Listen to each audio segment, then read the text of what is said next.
Hello दोस्तों, मैं Sanjay Kumar. Welcome back my YouTube channel.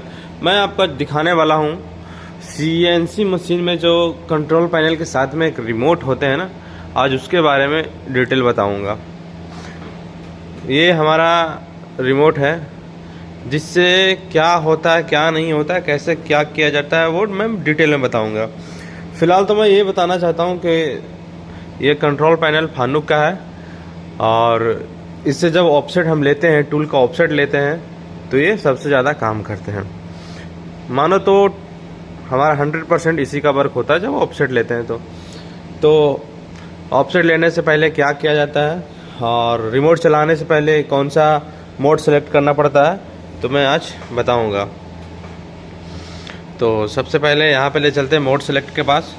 Mode select के पास 6 ऑप्शन है। तो इसमें से आपको चूज करना होता है।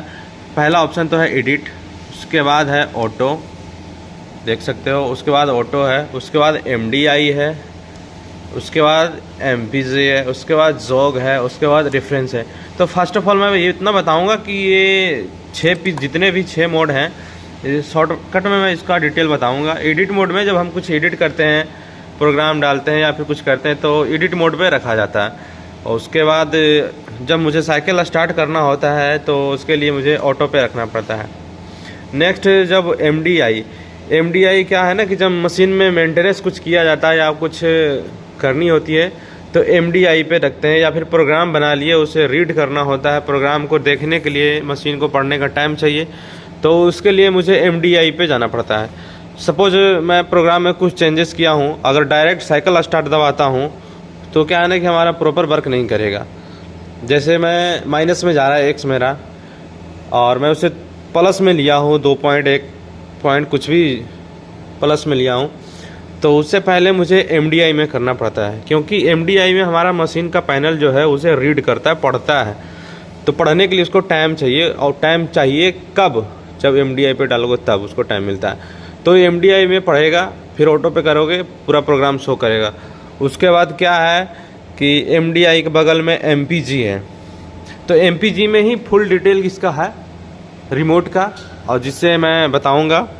और उसके बाद है जोग मोड में क्या होता है ना कि हमारा जो भी ये रिमोट काम करेगी या फिर जो भी टूल का ऑफसेट लेना है, तो उससे पहले जोग पे जाना ही पड़ेगा, क्योंकि जिस टूल का मुझे सिलेक्शन करना है, जिस टूल का ऑफसेट लेना है, तो इसके लिए हमें जोग मोड पे जाना पड़ता है। जोग मोड पे जाने के बाद क्या होता है कि जोग मोड पे गए, उसके बाद मुझे टरेट इंडेक्स में जाना पड़ेगा। टरेट इंडेक्स क्या होता है? तो ये टरेट को रोटेट करता है। इंडेक्स के मतलब ये हो गया कि रोटेट करेगा। जो भी टूल आपको लेना है सामने, जिस पे ऑफसेट लेना है, तो उसके लिए मुझे इंडेक्स करना पड़ता है। इंडेक्स करने के लिए क्या करना पड़ेगा? जोग मोड पे डाल दिए, और मान लो कि मुझे ये 3 नंबर का टूल ले जाना है, तो मुझे टरेट घुमाना पड़ेगा। देखो टरेट घूम गई। थोड़ा इधर कर लेता हूँ, क्लियर दिखेगा। मैं यहाँ पे फिर से टरेट कर रहा हूँ, इंडेक्स हो रहा है ना। ये मेरा 4 नंबर टूल आ गया। अब 4 नंबर का टूल का अगर मुझे ऑफसेट लेना है, तो मुझे क्या करना पड़ता है? तो अगर जोग मोड में आप इसको वर्क कराना चाहते हो, तो जोग मोड में भी ये ट्रेवल करता है, तो उसके लिए यहाँ पे जेड, रैपिड, एक्स, और नीचे एक्स, इधर जेड। बोले तो इधर माइनस में, इधर प्लस में, इधर माइनस में, इधर प्लस में होते हैं। और रैपिड के साथ में अगर दबाओगे तो क्या होता है ना, सपोज अभी देखो मैं रैपिड नहीं प्रेस कर रहा हूँ, सिर्फ जेड प्रेस कर रहा हूँ, तो बड़ा ही आराम से जा रहा है। अब अगर मैं रैपिड के साथ में इसे प्रेस करूँगा, तो स्पीड बढ़ जाएगा, इसका बढ़ गया ना। अब मैं दिखाता हूँ तुझे एक्स में कैसे जाएगा ये। -x में जाने के लिए इसे रैपिड के साथ में अगर प्रेस करते हो, तो फुल स्पीड में जाएगा ये। अब यही चीज़ मैं आपको दिखाऊंगा रिमोट से। तो चलिए मैं लेकर चलता हूँ एमपीजी के पास चले गए। ये हमारा रिमोट है, और ये देखो, अब इसका बारे में डिटेल बताता हूँ क्या है तुझे। ये फर्स्ट ऑफ ऑल तो इसको जान लो कि अगर इस तरफ अगर इसे रोटेट करते हो, तो ये माइनस में जाएगी। इसको क्या बोलते हैं, इस रोटेशन को क्या बोलते हैं? क्लॉकवाइज है, एंटी क्लॉकवाइज? ये एंटी क्लॉकवाइज है।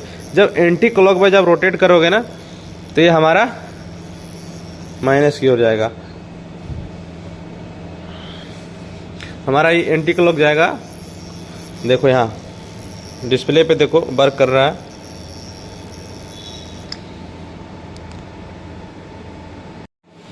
ये हमारे XZ का बताता हूँ आपको कि XZ में कैसे होंगे। अभी तो फिलहाल ये Z में है और ये स्पीड 10 में है। अगर इसे मैं 100 पे करूँगा तो ये फुल स्पीड में चलेगी।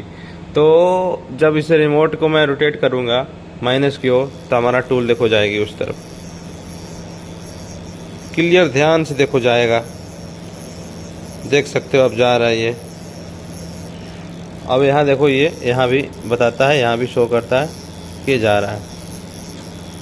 जब वहाँ टच हो जाए तो हमें ऑप्शन में जाने के बाद ऑफसेट लिया जाता है। उसके बाद ये तो मैं बता दिया कि ये जेड में कैसे माइनस प्लस में जाते हैं। अब मैं दिखाता हूँ आपको एक्स में। ये एक्स पे घुमा दिए, एक्स पॉइंट पे कर दिए, उसके बाद 100 पे स्पीड है। अब मैं इसे रोटेट करूँगा प्लस की ओर। ध्यान से देखिए प्लस की ओर आएगा।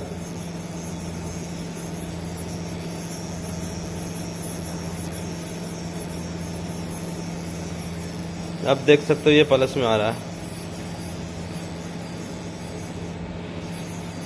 आ गया ना प्लस में। अब ये देखो माइनस में जाएगा। मैं पीछे की ओर इसको रोटेट कर रहा हूँ एंटी क्लॉकवाइज। तो एंटी क्लॉकवाइज जब करेंगे तो ये माइनस में चला जाएगा।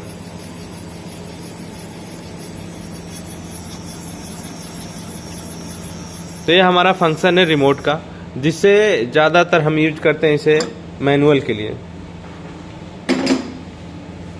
मैनुअल यूज करता हूँ ऑफसेट उपसेट लेने के टाइम पे।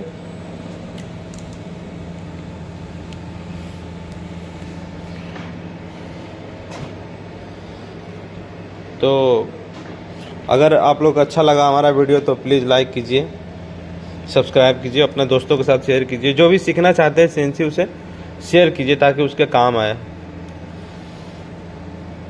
थैंक यू, धन्यवाद।